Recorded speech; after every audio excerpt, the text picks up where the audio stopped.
Uh, Today we are going to study communication in marine mammals and how whales and dolphins adapt to increasing underwater noise pollution. So let's start with what is communication in marine mammals. Marine mammals like dolphin, whales and seals communicate with each other using different sounds, body language and even touch. जो marine mammals होते हैं like dolphin whales and seals, ये कैसे communicate करते हैं? ये different different तरीके से कम्युनिकेट करते हैं. एक तो साउंड के थ्रू, कुछ साउंड्स इनकी होती है ऐसे कि जिससे वे कम्युनिकेट करते हैं.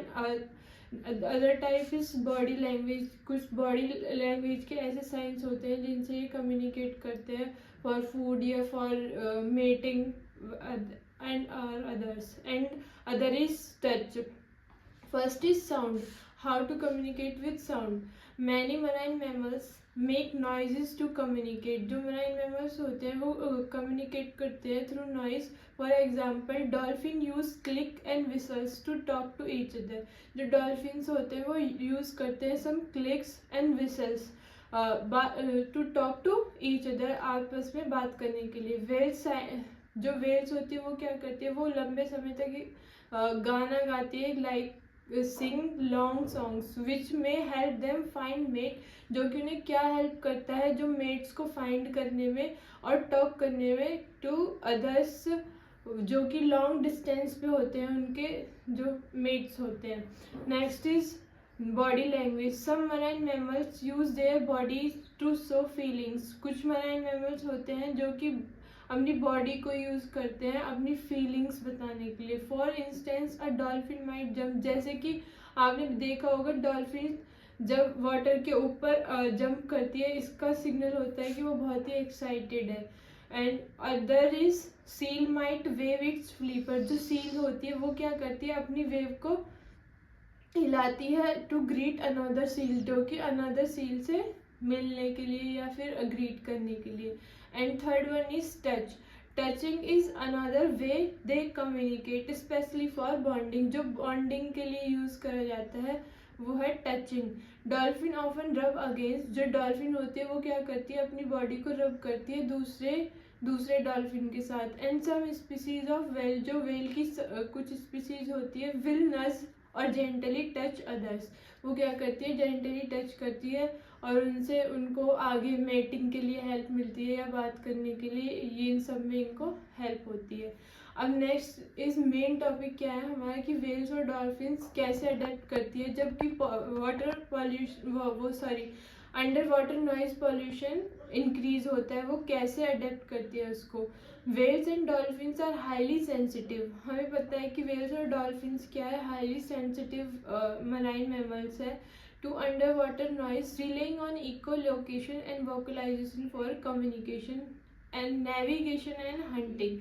However, with increasing underwater noise pollution such as from shipping, industrial activities and military sonar, these marine mammals face significant challenges. जो अंडर वाटर नॉइज पॉल्यूशन है वो किसकी वजह से होता है, जैसे कि शिपिंग है, इंडस्ट्रियल एक्टिविटीज़ है, कुछ मिलिट्री सोनार्स होती हैं, उनकी वजह से क्या होता है, अंडर वाटर नॉइज पॉल्यूशन होता है जो मराइन मैमल्स को इफेक्ट करता है. They have develop some strategies. वो उसको अडेप्ट करने के लिए कुछ स्ट्रेटजीज बनाती हैं. बिहेवियरल अडेप्टेशंस होते हैं उनके कुछ. तो the effectiveness of these adaptation is limited. But जो ये अडेप्टेशंस होती है ये बहुत ही लिमिटेड होती है इनके लिए. इसके कुछ वेज है अडेप्ट करने के, like alter communication and behaviour. Altered communication and behaviour मतलब कि वो अपने कम्युनिकेशन और बिहेवियर में क्या करती है, वो चेंजेस लाती है अपने बिहेवियर में. जैसे लाइक सम स्पीसीज में चेंज देयर वोकलाइजेशन पैटर्न. जो उनका वोकलाइजेशन पैटर्न होता है वो उसको चेंज कर देती है in response to background noise. जैसे कि बैकग्राउंड नॉइज अगर ज़्यादा है बहुत, तो वो क्या करती है, अपनी जो वोकलाइजेशन है उसकी फ्रिक्वेंसी को वो और हाई कर लेती है. लाइक एग्जाम्पल है इसका, they might increase the volume और after the frequency of their calls to overcome the noise. जो अगर मान लीजिए अंडर वाटर जो नॉइज़ पॉल्यूशन है वो बहुत ही ज़्यादा है, तो वो क्या करेंगे, वो अपनी जो पिच है उसको और हाई कर देते हैं। और डॉल्फिन्स में क्या है, in particularly have been known to modify their echolocation signals in noisy environment.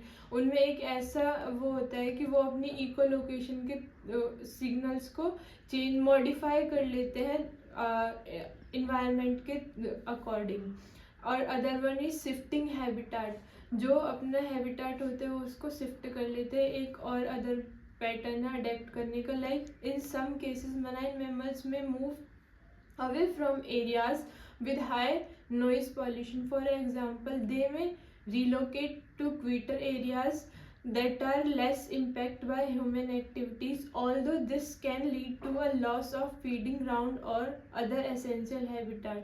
अगर जैसे मान लो कि कहीं पर बहुत ज़्यादा नॉइज़ हो रहा है, तो वो क्या करते हैं मराइन मैमल्स, वहाँ से उस जगह को छोड़कर कुछ टाइम के लिए वहाँ से चले जाते हैं। और फिर जैसे कि वापस रिलोकेट का मतलब है कि वो वापस उसी जगह पर आते हैं जहाँ से उन्होंने छोड़ा था, जैसे सिचुएशन सेटल हो जाती है या नॉइज़ पॉल्यूशन कम हो जाता है वैसे ही। Next is avoidance.